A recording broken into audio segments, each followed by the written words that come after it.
while I get up the gumption to go finish work on the Excalibur, picked up something today I figure I'll throw together as a quick interlude.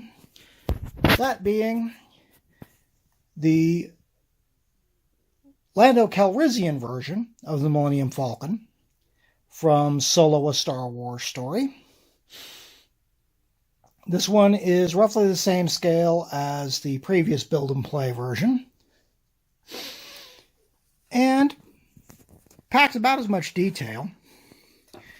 I mean, there's a lot in there.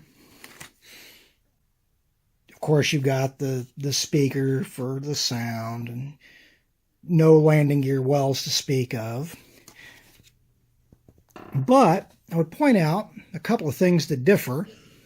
This one has a clear canopy, and in one of these bags, there it is,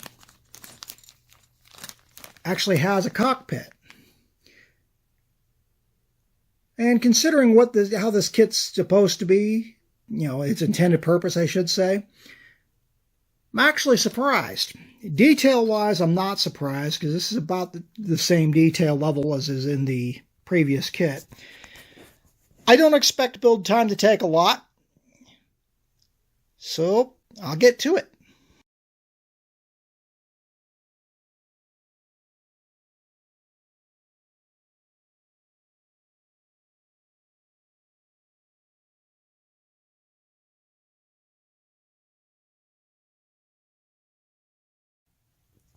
Alright, total build time, barring any weathering I decide to do, all of about 10 minutes. You can actually see into the cockpit, so I may pop the canopy and go in and give it the wash. Seams are actually in pretty good shape. Interested to see why the holes are there on the docking rings. Let me pull the tab. There is nothing painted on the bottom, so may have to go chase down some online sources for that. As you can see, there is some pretty hefty light leak in the back. Sounds are kind of lame. This version has single guns instead of the quads. It also has a working ramp,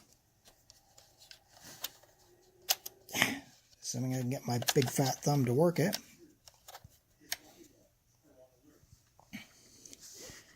The dish will swivel, but it's not really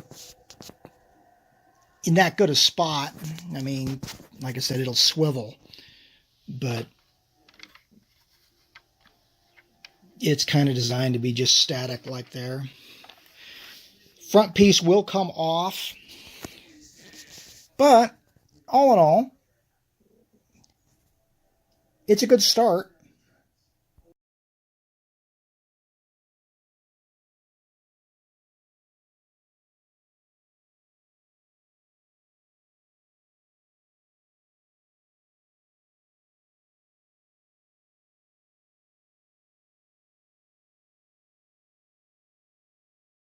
Alright, this stage, I can honestly say, I'm ready to call this build done.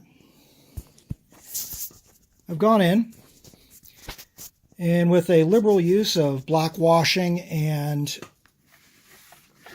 only a hint of dry brush of smoke, wash of black over both the top and bottom of the ship. Let's face it, I never could stand the idea of a clean Millennium Falcon. That and the wash does bring out the detail. The bottom of the kit has no panels painted on it. And since the way I'm planning on displaying it, you're never going to see the bottom of the kit. Anyway, I didn't worry about it.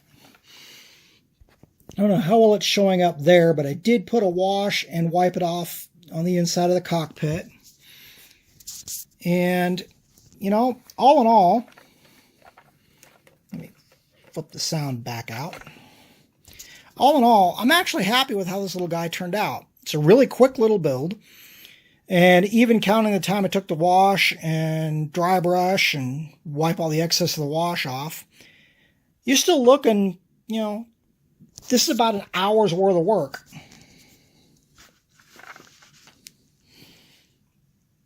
And net result is actually a pretty decent looking model.